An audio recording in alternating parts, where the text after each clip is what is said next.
Bom dia, professor Emílio. Bom dia a todos. Meu nome é Maria Eduarda. Meu grupo é composto por Amanda, Eduarda, Giovana, Maria Clara, Rodrigo e Sara. Iremos falar sobre a dentinogênese imperfeita. Antes de entrarmos no assunto principal, aqui estão os tópicos que iremos abordar ao longo da apresentação. Conceito da dentinogênese imperfeita, aspectos genéticos, classificação, características clínicas, aspectos radiográficos, diagnóstico e tratamento.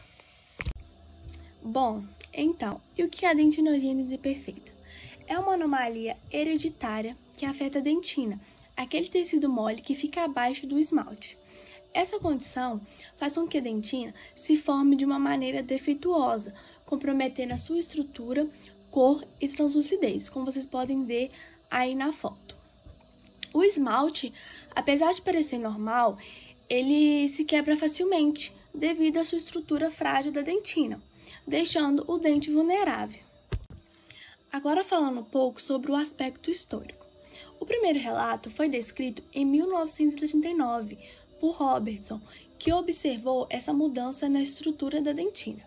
Logo depois, em 1973, Schultz classificou em 3 tipos, 1, 2 e 3. Isso facilitou muito para guiar um diagnóstico. Os primeiros estudos mostravam que se tratava de uma herança genética autossômica dominante, ou seja, basta um dos pais ter para o filho herdar. A partir daí, os estudos foram avançando para identificar o gene específico, que é o DSPP. Isso ajudou muito a compreender a causa molecular. Mas por que é importante entender sobre isso? A dentinogênese imperfeita impacta diretamente na vida do paciente, tanto clinicamente quanto emocionalmente. Do ponto de vista clínico, os dentes são frágeis e sofrem desgaste precoce, podendo causar dor, sensibilidade e dificuldade na mastigação. Já no aspecto emocional, a aparência dos dentes afeta bastante a autoestima. Por isso é muito importante o diagnóstico precoce e o acompanhamento odontológico contínuo, para evitar complicações e preservar tanto a função quanto a estética bucal. Bom dia! Hoje eu vou falar sobre os aspectos genéticos e hereditários da dentinogênese imperfeita, que afeta a formação da dentina do dente. Do ponto de vista genético, essa condição pode ser causada por mutações em diferentes genes, dependendo do tipo de dentinogênese imperfeita. Nos tipos 2 e 3, as mutações estão relacionadas ao gene DSPP, que está localizado no cromossomo 4q21. Quando essas proteínas são alteradas, a dentina se forma de maneira anormal, se tornando mais frágil e menos mineralizada. No tipo 3, essas mutações causam ainda grandes câmaras pulpares e fraturas severas, sendo a forma mais rara da doença. No tipo 1, que geralmente está associado à osteogênese imperfeita, as mutações ocorrem nos genes COL1A1 e COL1A2, que são responsáveis pela produção do colágeno tipo 1. Esse colágeno é essencial para a formação dos ossos e da dentina. Por isso, os pacientes que apresentam o tipo 1 sofrem alterações tanto nos dentes quanto nos ossos. Na imagem que estamos observando, temos um comparativo do desenvolvimento dentário de diferentes genótipos do gene DSPP, que é essencial para a formação da dentina. As colunas representam os 3 grupos genéticos. À esquerda, nós temos os camundongos com o gene normal. No meio, nós temos os camundongos com uma cópia mutada do gene DSPP. Já na direita, nós temos os camundongos com 2 cópias mutadas do gene DSPP, representando a forma mais severa de mutação.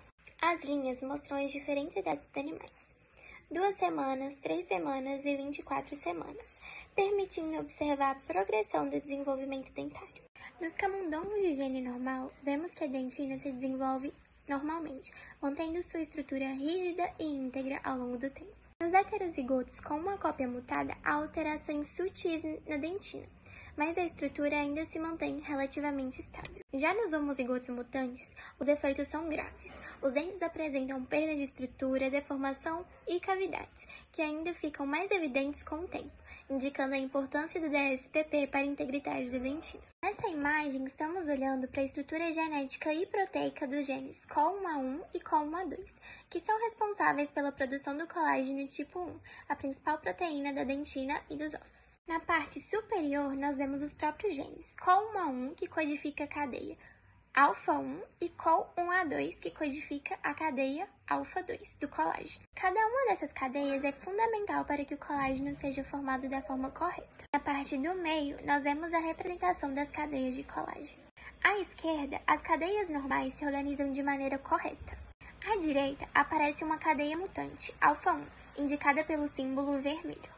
Essa mutação representa uma alteração genética que modifica a sequência da proteína, prejudicando sua estrutura. Na parte inferior, nós vemos como essas cadeias se organizam em hélices triplas, que é a parte funcional do colágeno tipo 1. Na hélice normal, as cadeias alfa-1 e alfa-2 se entrelaçam de maneira estável, garantindo força e resistência dentina. Na hélice mutante, a mutação distorce a hélice, deixando o colágeno instável e frágil. Essa alteração estrutural é o que acontece na dentinogênese imperfeita tipo 1, quando os dentes ficam mais frágeis e com desgaste precoce. O padrão de herança da dentinogênese imperfeita é autossômico dominante. Isso significa que apenas uma cópia alterada do gene é suficiente para que a doença se manifeste.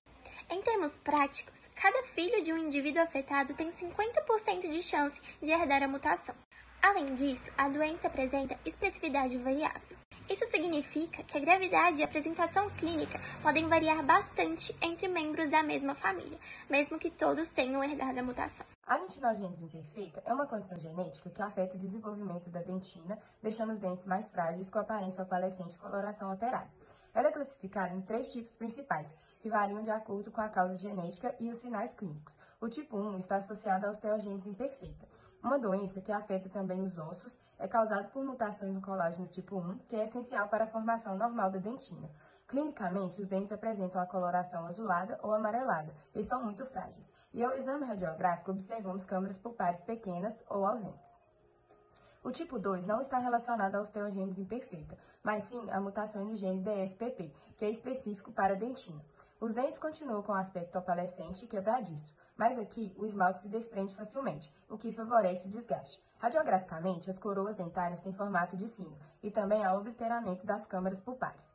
O tipo 3 é o tipo mais raro descrito originalmente nas populações de Brandywine nos Estados Unidos. Uma característica marcante desse tipo é a presença de grandes câmaras pulpares, o que pode levar à exposição da polpa e até à formação de cisto. A coloração dos dentes costuma ser mais suave, mas a fragilidade dentária continua presente. As imagens clínicas que acompanham essa apresentação mostram exatamente essas características: dentes com coloração alterada, frequentemente desgastados e quebradiços, e com perda precoce de estrutura, o que é típico da dentinogênese imperfeita. É importante o diagnóstico precoce e um acompanhamento odontológico cuidadoso, já que os dentes dessas pessoas requerem tratamento restaurador e protético especializado, para garantir a função e a estética do dente. A seguir, as alunas Sara e Amanda irão explicar e exemplificar as características clínicas, o aspecto clínico e o aspecto radiográfico. No aspecto clínico, a coloração ela se altera. Ela varia de âmbar azul acinzentado ou marrom amarelado, porque nele ocorre o impacto funcional, atingindo todos os dentes e a sua estética, com coroas em forma de sino. O brilho ele é translúcido e o esmalte ele se desprende, pois a dentina ela se torna defeituosa. Com a exposição da dentina, ela reduz a altura dentária e por conta disso tem o desgaste mais rápido. E como o impacto funcional resulta na sensibilidade e em fraturas dos dentes. Bom, e além das características clínicas, a gente também consegue observar essas alterações também pelo aspecto radiográfico. Aqui eu trouxe 2 imagens onde mostra um paciente que contém a dentinogênese imperfeita e um paciente controle, um paciente normal. E o que a gente pode já analisar aqui nessas radiografias? O paciente que contém essa alteração da dentinogênese imperfeita, a gente já bate o olho na radiografia e a gente consegue observar as raízes, olha o formato da raiz. Elas são mais curtinhas e as pontinhas, o ápice radicular, ele é mais rombo. O que a gente não espera visto de uma radiografia de um paciente normal, onde o esperado é uma raiz mais longa e um ápice que ele vai afinalando.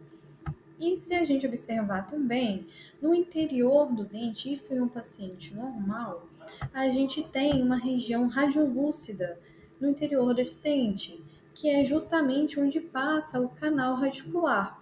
E se observarmos a radiografia com o paciente que contém essa alteração, a gente não vê essa região mais radiolúcida, mais escura, no meio do dente. Olha só, ele fica inteiramente ali radiopaco. Tem, então, uma ausência da câmara pulpar.